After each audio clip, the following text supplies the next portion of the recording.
The beep was slow, steady, mocking. It echoed through the stale white room like a countdown. I could hear nurses outside the curtain, someone laughing down the hallway, but I was frozen, staring up at the ceiling, unable to move anything but my fingers. My chest ached like something had collapsed. My skin burned, my lips were cracked, and no one was there. I blinked, swallowed, tried to lift my arm. Nothing. I'd been in this bed for hours, maybe days, but no one had come. I remember the accident and flashes the brake lights in front of me, the curve of the highway, the sound of metal kissing metal, then silence, then black. Then waking up here. Please subscribe to our channel and tell us in comments from where are you watching this video. Alone. Again. The nurse finally pulled the curtain back. "Oh, you're awake," she said, like I was inconveniencing her. "You're not supposed to be conscious yet." I forced my throat to open. "My parents—" She raised an eyebrow. "You mean Emily and Dan? They were here the night you came in, left around midnight." "They're coming back?" She paused, then shrugged. "They said they couldn't stay. Something about, having a flight to catch." "A flight?" I blinked again, slower this time. "No," I said, my voice barely a breath. "That was supposed to be for later." "Oh, you didn't know," the nurse said, adjusting the IV line. "They left for Aruba this morning. Honeymoon trip for your sister. Said they had it planned for months." I stared at her like she was reading a script from another universe. My lung collapsed. "Yeah, it's patched now. You're lucky. Most people don't make it from blunt chest trauma like that." I looked down at the bandage wrapping my torso.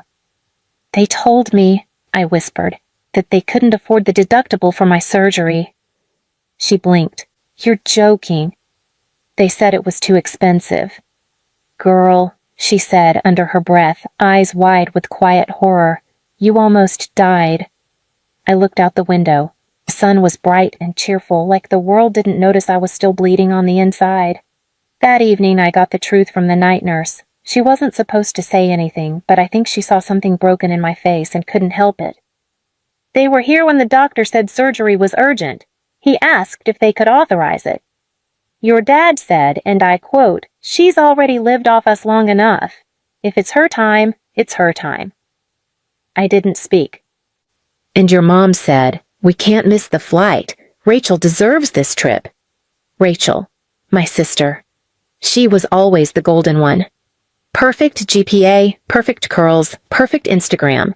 She got a $60K wedding and a honeymoon across 3 islands. I got a cot in a corner of their house with no door and the honor of babysitting her dog when she needed a mental health weekend. Now I got silence. Silence in the room. Silence from my phone.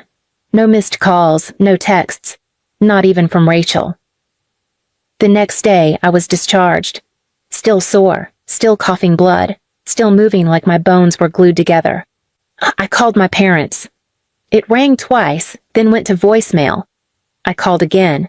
This time Dad answered. "What?" "You left me to die." He snorted. "Don't be dramatic." "You told the hospital I wasn't worth saving." "I told them we couldn't afford your drama. You've been a burden since college. Maybe this'll wake you up." I woke up in a hospital bed with a hole in my chest. "And look, you survived, so stop making it about you. We're here in Aruba for Rachel. Don't ruin her moment just because you want attention." He hung up.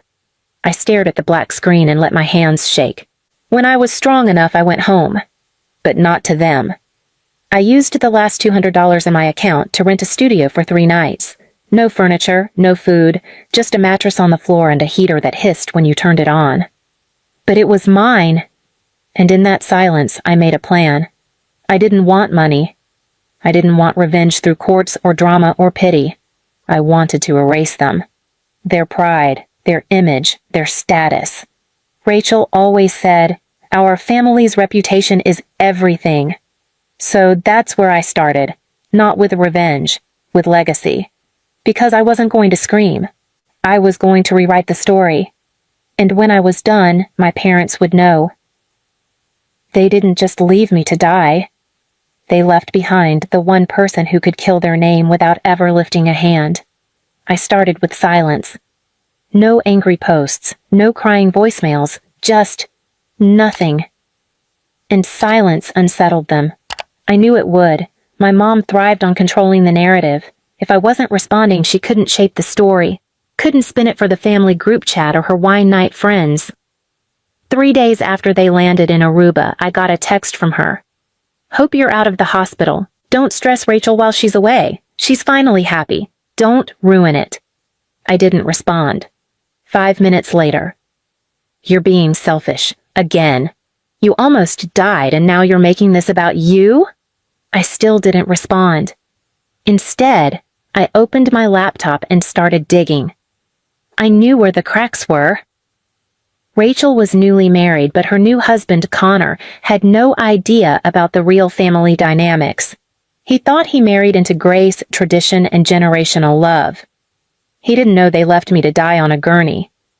He didn't know they told a nurse I wasn't worth the money. So I wrote it all down. Every word, every quote from the ER nurse, every voicemail they left over the years calling me a leech, a disappointment, a waste. Then I compiled it into a document titled, "The Daughter You Hid, a Wedding Gift for the Groom." I sent it directly to Connor's work email. Not from my name, just anonymously. Inside was also a photo of me post-surgery, chest still bandaged, eyes sunken with the ER bracelet that said no emergency contact. 3 hours later, Rachel called. I didn't answer. The next day, Connor texted me. "I'm so sorry. I didn't know any of it." I didn't respond. Because it wasn't about being heard. It was about being felt. Let them sit in the truth. Let them start questioning each other, whispering, wondering. And then I escalated. You see, my parents' precious image wasn't just social, it was financial. They ran a small business, a boutique family-run travel agency that prided itself on being family-oriented. They'd been building it for years, got featured in a local business magazine. My mom even gave an interview once where she said, "My children are the reason I work so hard. Everything I build is for them." So I contacted the magazine. Under an alias, I submitted a correction with attached evidence. Audio clips, screenshots. The hospital documents showing I had been admitted and left unaccompanied for 18 hours after near-fatal internal trauma. I didn't need to scream. I just let the receipts talk. A week later, the magazine quietly removed the article from their website. Then came the dominoes. 3 of their recurring clients canceled bookings, citing ethics concerns. Their Instagram comment section got flooded with things like, "Is this the same family that let their daughter die for a honeymoon?" My mother tried to do damage control, posted a picture of Rachel on the beach with the caption, "Suck, family first, always." She had no idea what she'd triggered. I replied from a burner account, "Except in the ER, right? When you said I wasn't worth saving?" It got 2,000 likes in 4 hours. They turned off comments. But it was too late. Because their brand wasn't built on actual success. It was built on a story. And I rewrote that story. 1 layer at a time. Meanwhile, I healed, quietly, slowly, without them. I went back to work part-time, rented a tiny basement studio, got a small desk and a plant. Knew my body still ached, but my spine had never been straighter. Then, one afternoon, I got a package. From Rachel. Inside was a photo frame, a family picture from the wedding. Me cropped out. And a handwritten note. "I hope this helps you understand why you'll never belong. We're done for good. Don't contact us again." I laughed, out loud, because she didn't know they didn't know that I never planned to belong. Not to that family. Not to people who saw my life as optional. I pulled the photo out, flipped it over, and wrote 3 words on the back. "You already lost." I slipped it into my notebook, the one I titled Legacy. I had 1 step left. The part that would ensure they never got their peace back. Because it wasn't just about destroying their image. It was about replacing it with truth. And truth, when delivered right, lingers longer than revenge. I didn't want their apology. I wanted them to live inside the silence they created, To feel how cold the world gets when no one believes your version anymore. But I also knew how they operated. They'd keep going, keep lying, keep rewriting, until someone stopped them. So I did something they would have never expected. I created a scholarship. It wasn't flashy, it wasn't in my name. It was in Rachel's.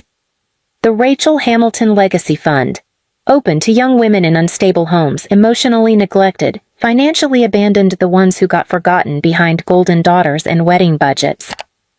The application page asked only one question. Have you ever been told you weren't worth saving? It went viral in 3 days.